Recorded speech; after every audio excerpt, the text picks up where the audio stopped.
My name is Alice, and this is my story. This is a story about a dog, a park, a pair of running shoes, a bench, a girl, and me. When I was younger, I lived in a house. It was a nice house, not too big, not too small. Our neighborhood was the same. It was a small area with not much around. There was a school, and just across the road, a community park. Now the park was the place to be.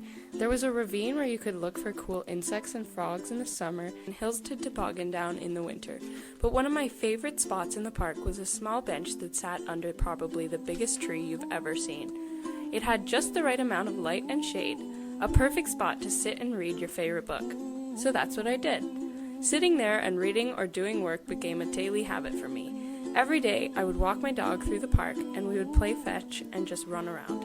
We would rest under that same big tree, and I would read my book while my dog lay down at my feet. And every day, a girl ran by in terribly beat-up shoes. We would exchange a smile and a polite wave, and that was all. We never talked. I didn't even know her name. Until November 23rd. I was reading under that same tree, but I never saw the girl. She always ran by at about 4:15. It was 4:30. I said, maybe she's running later today. I waited there and kept reading until 7:15. She still hadn't come, and it was getting dark, so I went home. I pondered this all night. Why hadn't she come by? The next day, while I was walking my dog, he escaped my grasp and started to run ahead.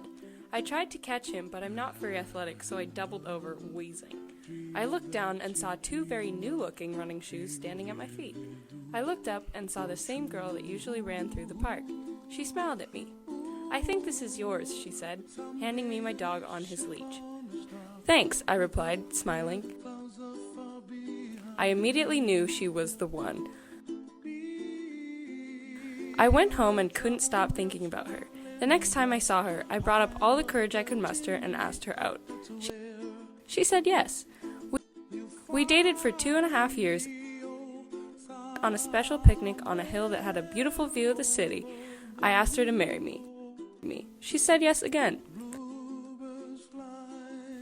A year later, we were married in that same park.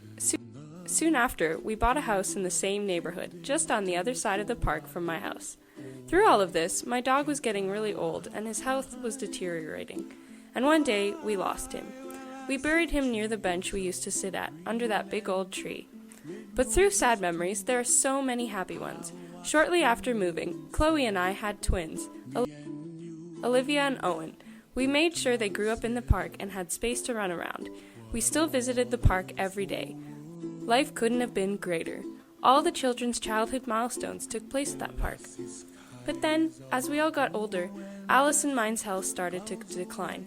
Alice started to rely on a walker to get around, and I started to rely on a cane. Soon, Alice moved into a wheelchair, as her health declined faster than mine. And soon after, the world lost the most wonderful person. Alice died just a few months after our 55th anniversary. Alice was buried in a local cemetery. I sometimes sat on the hill where we had that special picnic all those years ago, and thought about all the memories that were made over the years. I continued to visit the park, and I still sat at the bench under the big tree. I'm getting old now, and I think my story is about to end. My health is not the best, and I have been going to the hospital very often, and soon that might be the last thing I see. I wrote this story so people could see what great memories were made at that park.